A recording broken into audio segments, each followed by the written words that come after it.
Hello and welcome to the Grow Patiently podcast. My name is Hugo Trace. This podcast is all about meeting great healthcare leaders, just like Jessica today, and hearing about their story and learning about what they're doing in healthcare, how they're making impactful businesses, and how they're growing them and sustaining them.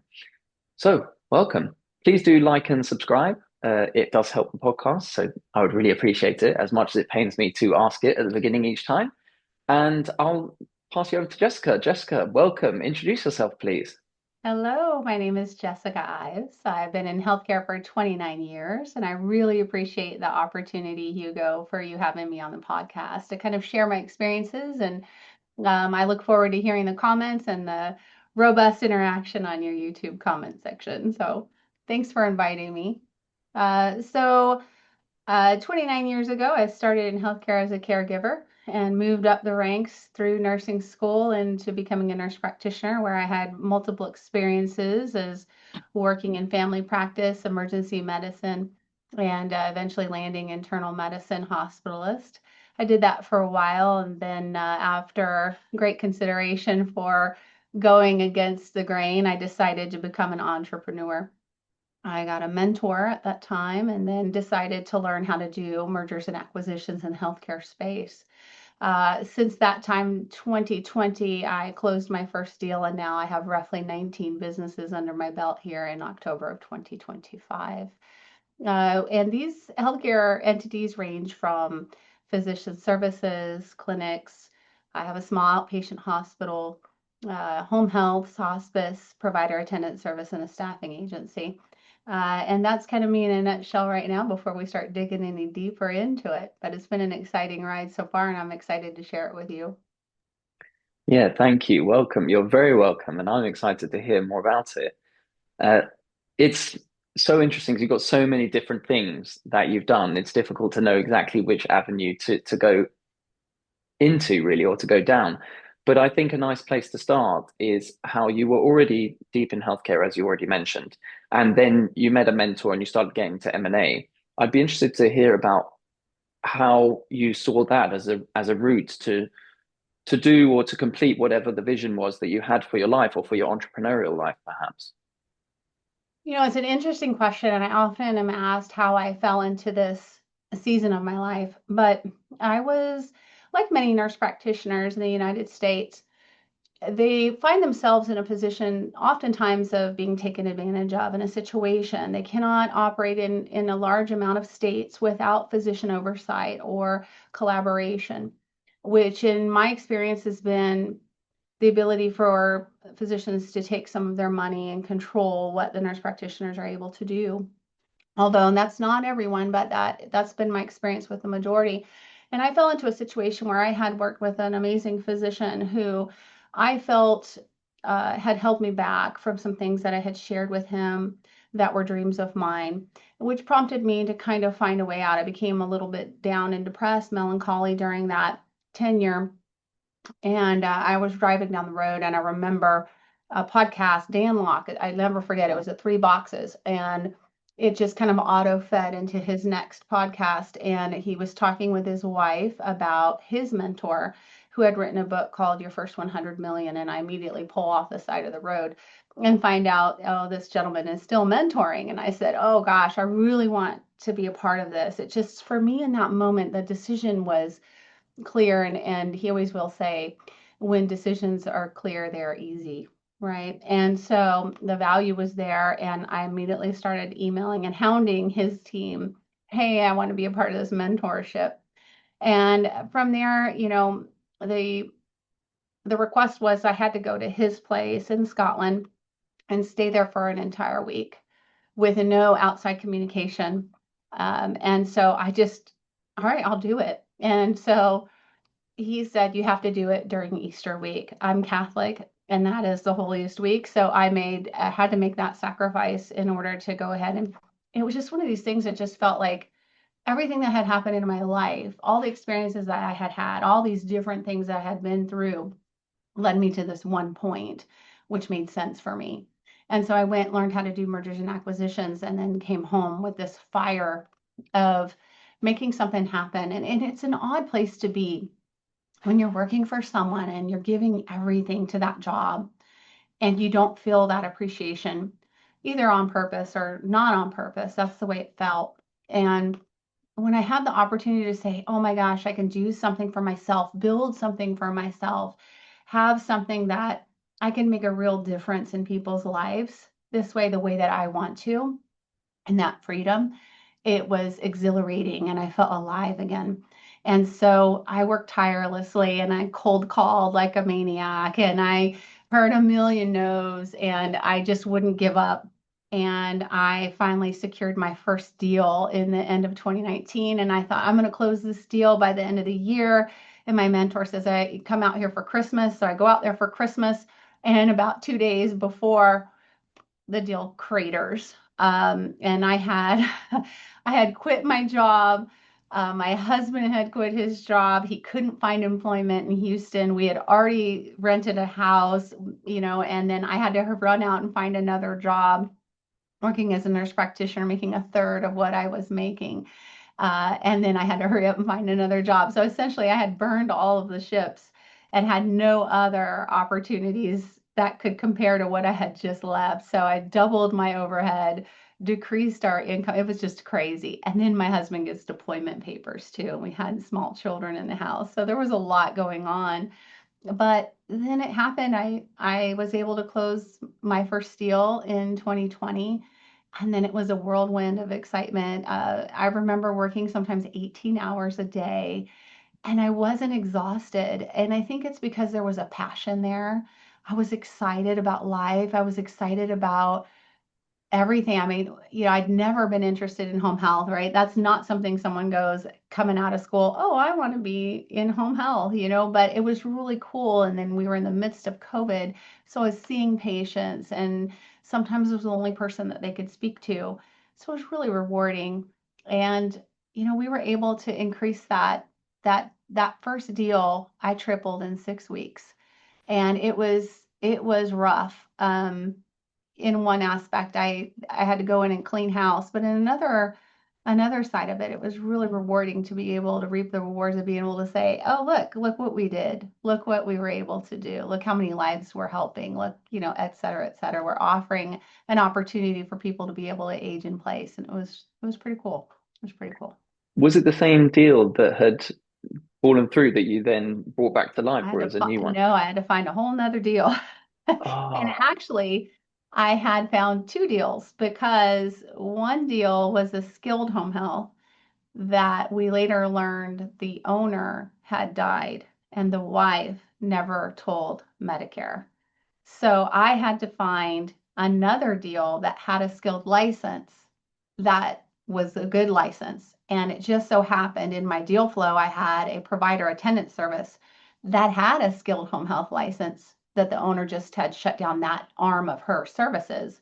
So I did two deals in one that day, and it actually turned into three deals within a 24-hour period because I'd also had this odd situation where a physical therapist had come to me and said, would you want to buy this little outpatient hospital? It's been shut down for COVID. They're selling it for like 100 million, or not 100, excuse me, 1 million. And I was like, no, I don't want that. And he said, well, just talk to the owner. He's a really nice guy. So I talked to him and he says, I'll sell it to you for 800,000. And I said, I don't want it. And he goes, well, just give me your offer because I'm having to pay the employees and I'm having to pay the rent. And I can't even open it because I don't know what to do.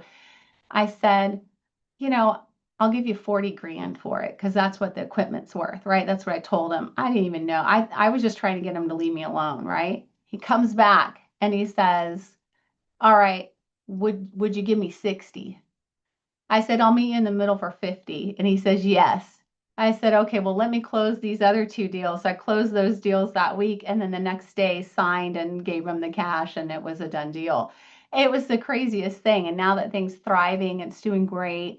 We're able to serve the lung transplant patients of Houston, help them get better.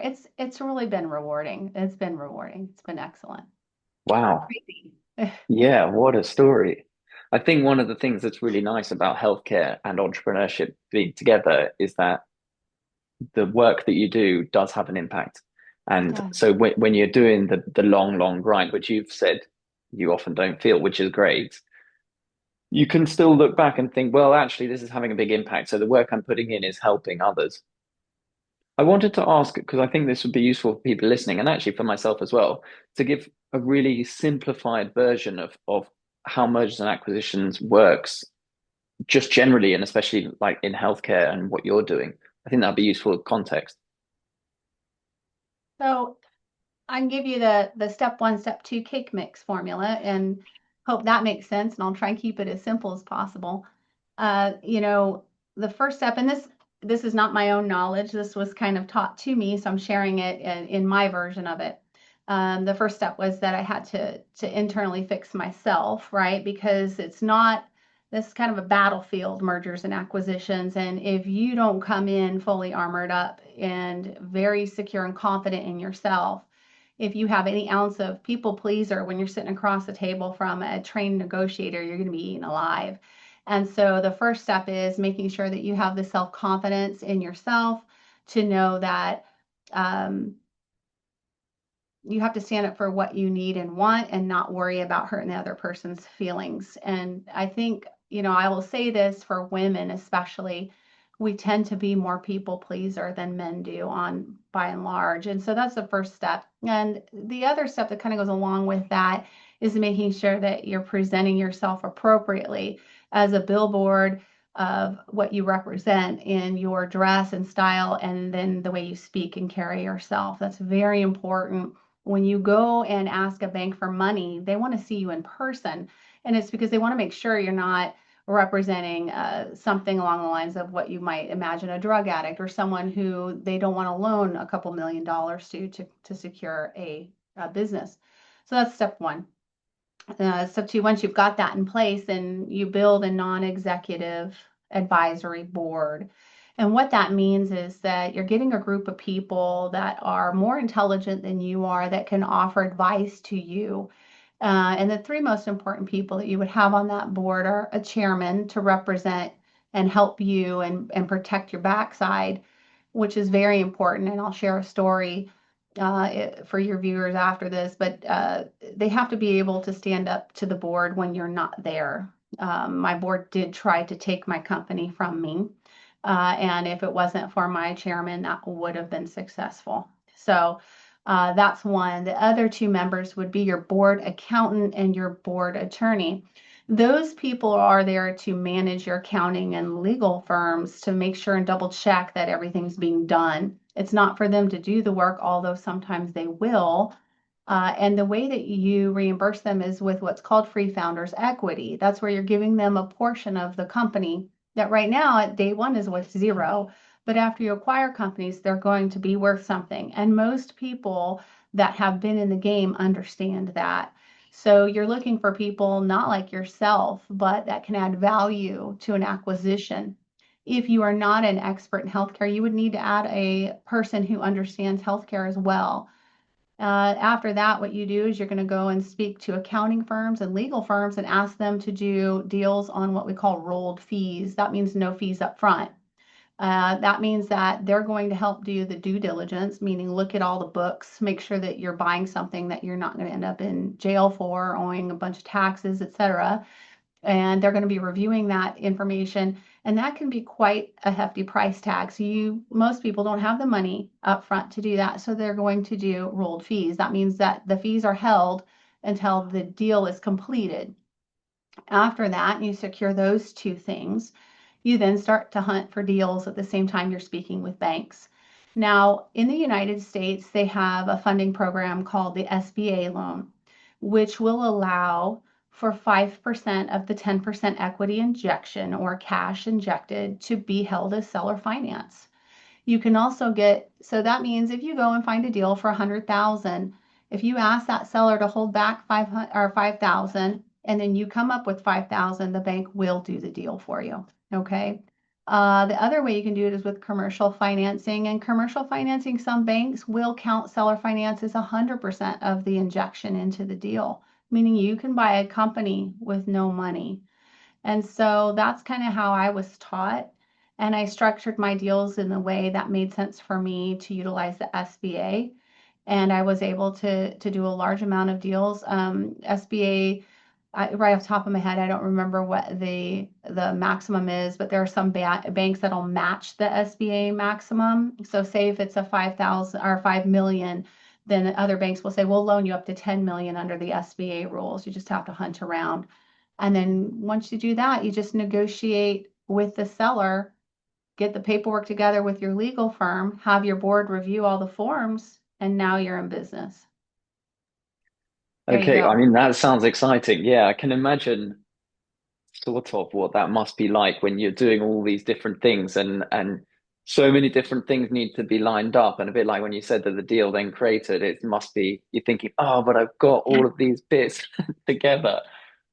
Oh, And okay. So th moving and selling your dream home, and you have a daughter who's yeah, a junior in high school, and you're just sitting there like, thanks for trusting me. I'm sorry that everything just fell apart, but I can't make this fail, and so I have to do it. And I mean, it puts a fire under you. It's a lot of prayer and a lot of hard work, and it comes together. yeah, Crazy. nothing gets you fired up and working than when you absolutely have to, when you've got Correct. your backs up against the wall. I mean, for myself, I used to be a teacher and then I left teaching, and that was a moment where I just suddenly I used to just get paid on the 15th every month. And you basically can't get fired from being a teacher. It's just that's it, unless you're terrible. Um, and then suddenly you dive in and you think, right now we've got to start making things really happen. So, okay, so once you've got the deal together, that's when, well, that's when I guess more work just begins really, because the next step is about instilling, I presume this is just me presuming, but instilling your values, instilling the way that you work, maybe clearing out some stuff that's not working in the business and trying to get it into a fantastic shape, I presume. And that must be really difficult. And I'd love to hear about how you do that, or what it is that first you have to do and then how you do it. Everything I just explained about the acquisition and the deal itself is actually pretty easy compared to running the company. And in some cases, turning around, because I always say this, they show up to the ball in the pretty dress. And then once you lift up the skirts, you get to see what you're really getting. And that's what really happens. And I will tell you, if you're not looking at what you're getting ready to buy, they will screw you 100% of the time if they can get away with it. I have been saved by a great many deals not going through more than going through. The one that fell apart that I found out a few days before closing, I had caught wind from a nurse that was working from the home health down the street that owner planned on transferring all of those patients over to that home health after I purchased. So I would have spent a couple million on basically a shell of a company. And so, I mean, it's like just swallow the bullet. That's what I would have had to do. So you just move on and thank God for the you moving your head a little bit to the left or the right.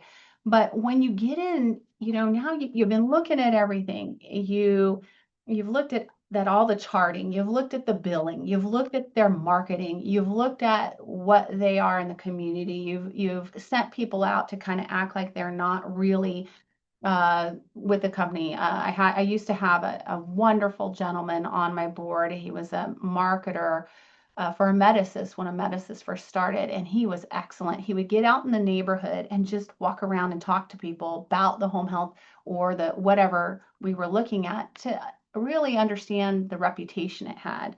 Google can tell you so much, but the case managers at the hospital, the physician house call groups, they're going to tell you a different story. The nurses in the field, they're going to tell you a different story.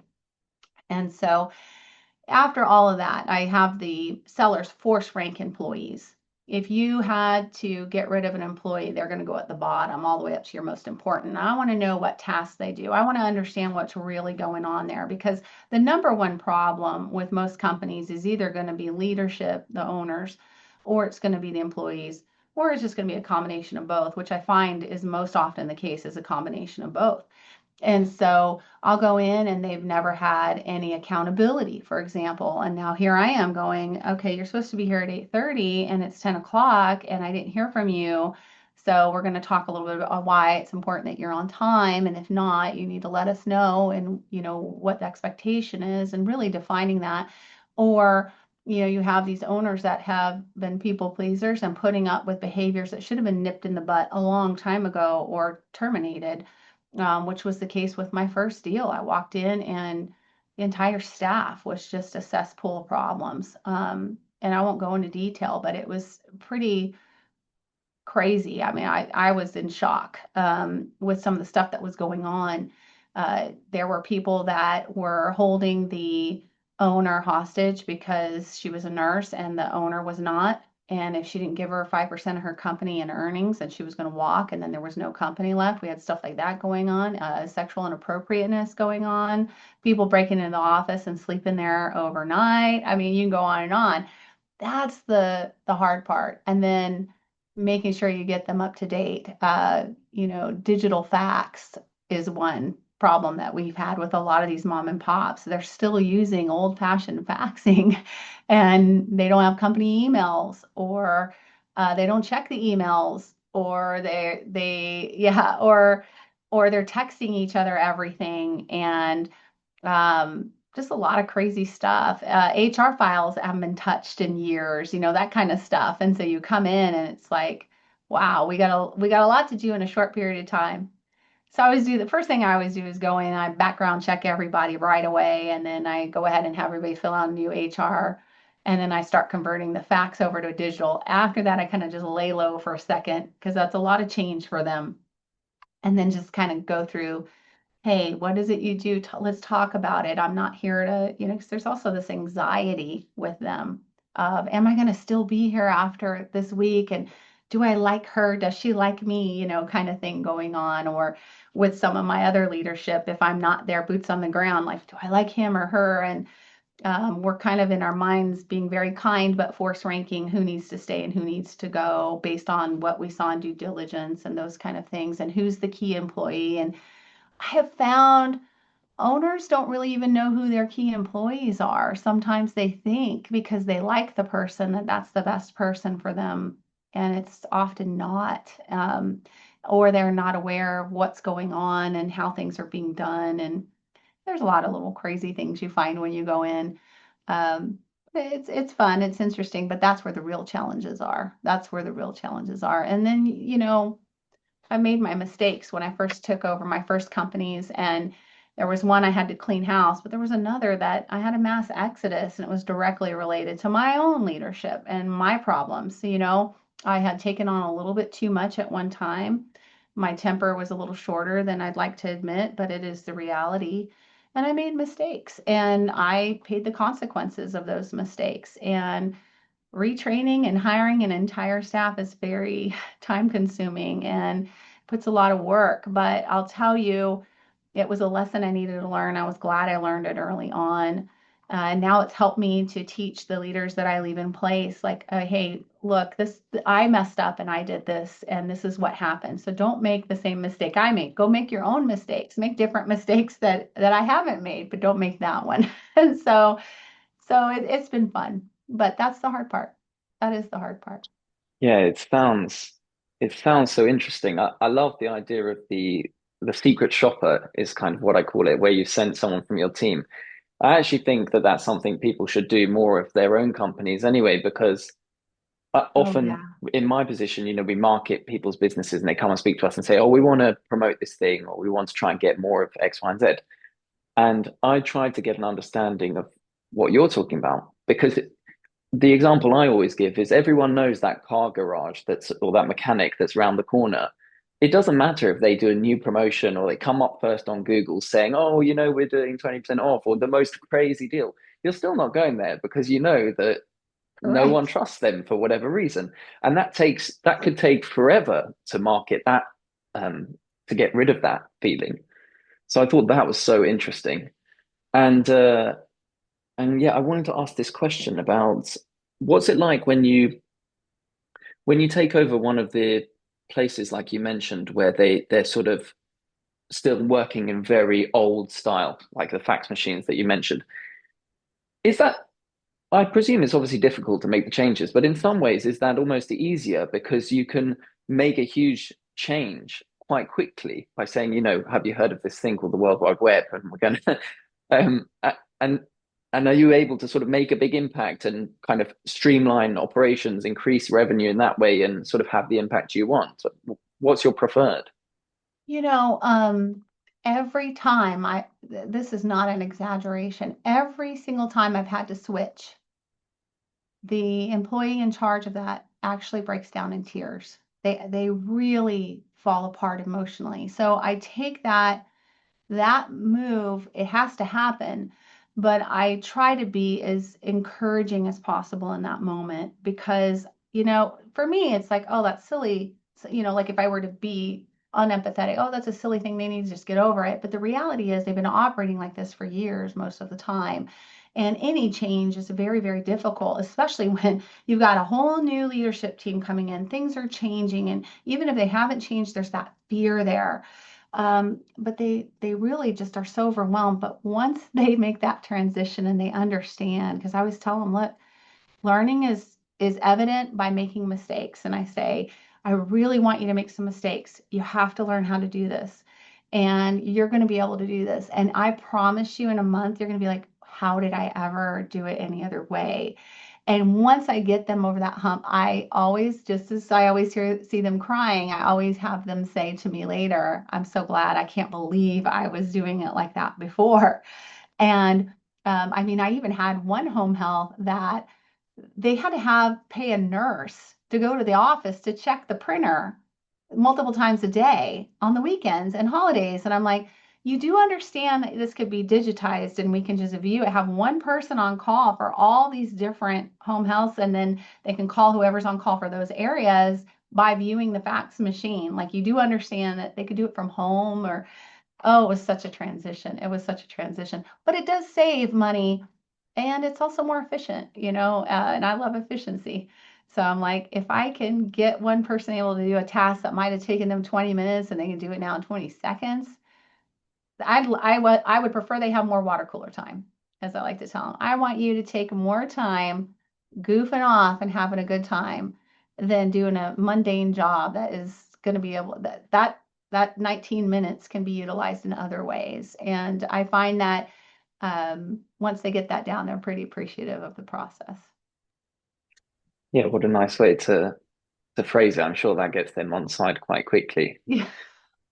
What's the name of the game with M&A then? Is it about acquiring these companies and putting your stamp on them and then having a range of companies that are sort of under your parent company or your group, for example, and then holding them for a certain amount of time? And are you sort of borrowing off other ones to get a new one and things like that? Or are you actually aiming to exit different ones and that's how the company makes its money? Yeah, so that's a very good question. Normally, you would form a holding company, and the holding company is what it says, it holds the other entities. And you want to merge as much as possible so you can eliminate duplicative roles. You can eliminate duplicative tasks, and you can eliminate duplicative rents and those kinds of things. I'll give you an example. If I buy 3 home healths all in Houston within a mile of each other, uh, that are all paying 3 rents, 3 phone bills, 3 water bills, 3 electricity, with blah, blah, blah, blah. I digress, right? Or I can ensure to move patients into one home health and keep those licenses open, but move them into the other building. Now I've just reduced the overhead by 2/3. And now the director that each one of them had, depending on the patient census, I can have one director and case managers underneath that director instead of 3 different directors.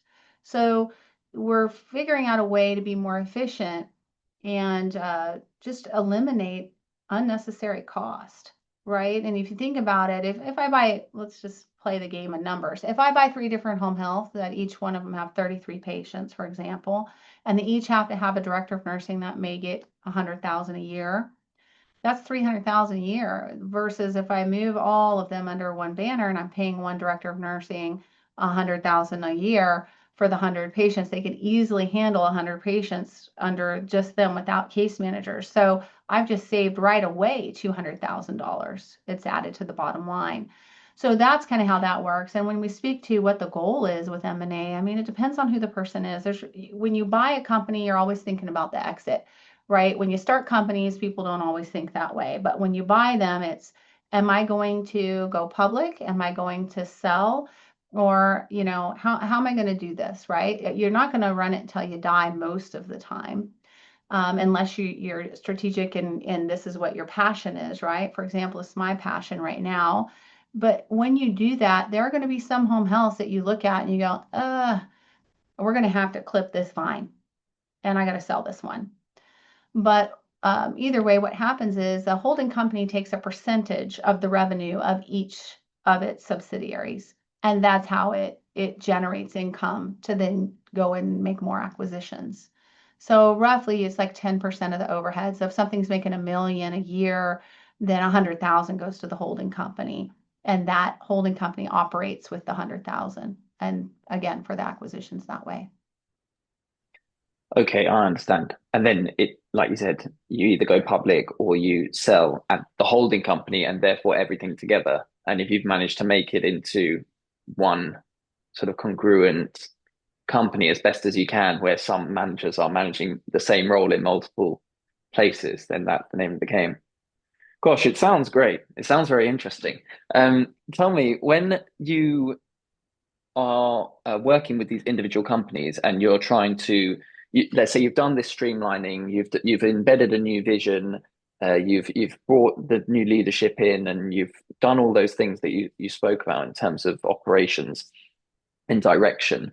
How do you then help them grow the business on the sort of granular level of attracting more people in?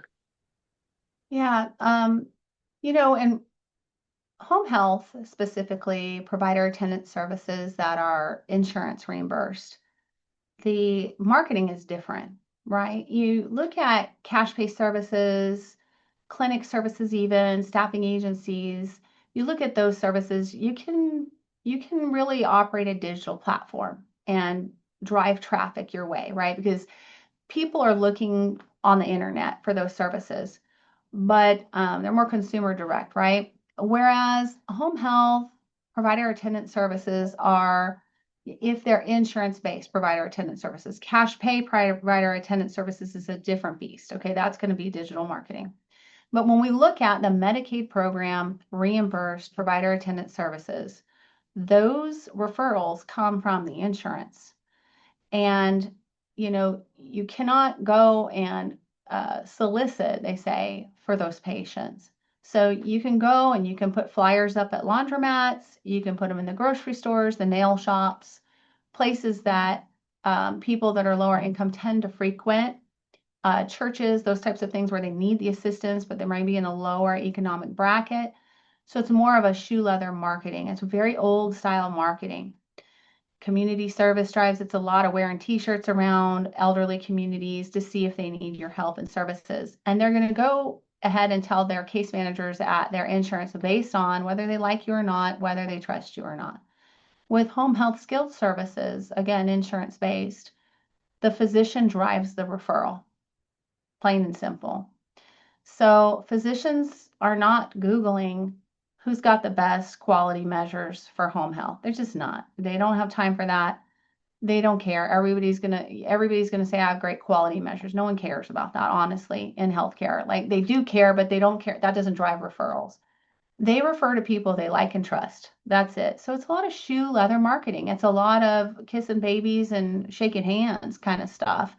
Um, it's going from, hospital case manager and discharge planner to the physician office, bringing, cupcakes, packs of gum, talking to them about, hey, do you have anybody that you need us to take care of? And yeah, we do have a nurse in that area. And yes, we do wound care. And that's really the marketing style. I don't, most of these places don't even have websites. If you look at mom and pops, if they do, it was something that they started or got for free with their consulting service and it hasn't been updated. Myself with some of mine included, I let a member of my team play around with a website. No one ever looked at that website at all. I think the thing that helped us the most were Google reviews. And I did a little thing with my nurses. I said, If your patients write a Google review and mention you by name, I'll give you an extra 25 bucks per patient that does that. Of course, my Google reviews went up and everybody's name was mentioned, and that's fine. I'm willing to pay for that 100 times over because it was genuine and real.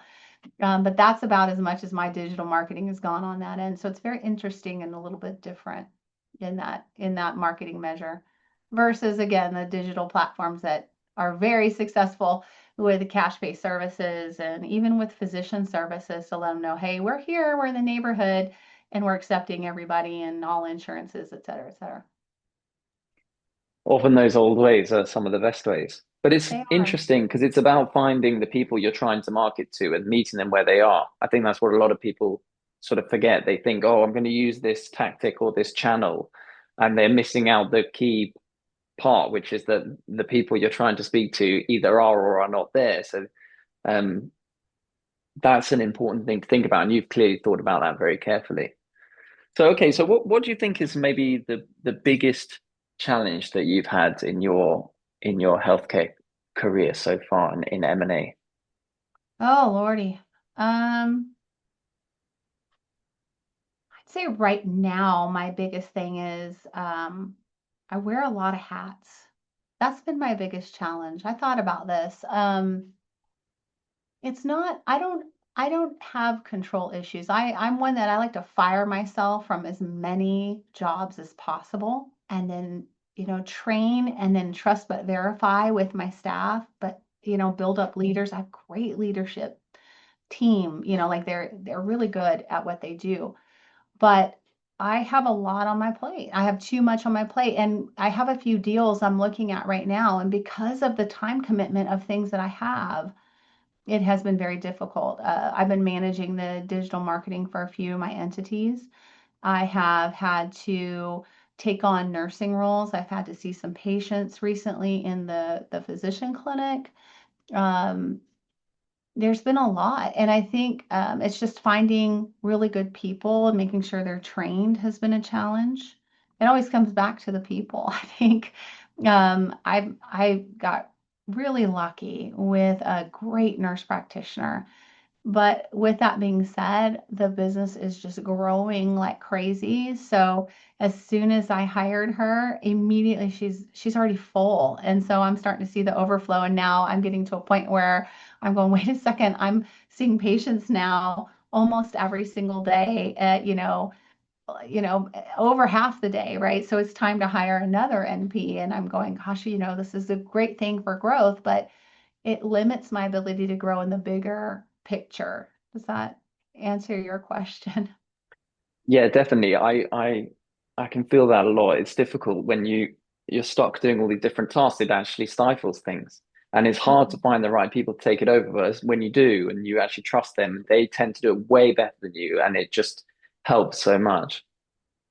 Okay, well, Jessica, I want to say a massive, massive thank you for sharing all of this. I've had so much fun listening to you, and it's really interesting to hear the story.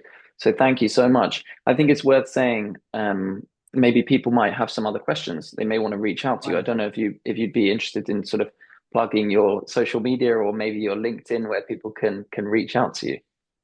Yeah, I'm on LinkedIn. That's probably my social media platform of choice. I do enjoy LinkedIn.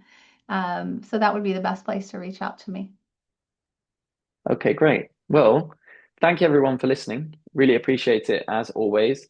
And mostly, thank you to Jessica. I really, really Thank you, appreciate it. Hugo. I appreciate you having me on the show. Thank you. Be Yeah, blessed and enjoy thank your you. successes. Thank you. You're very Thank welcome. you.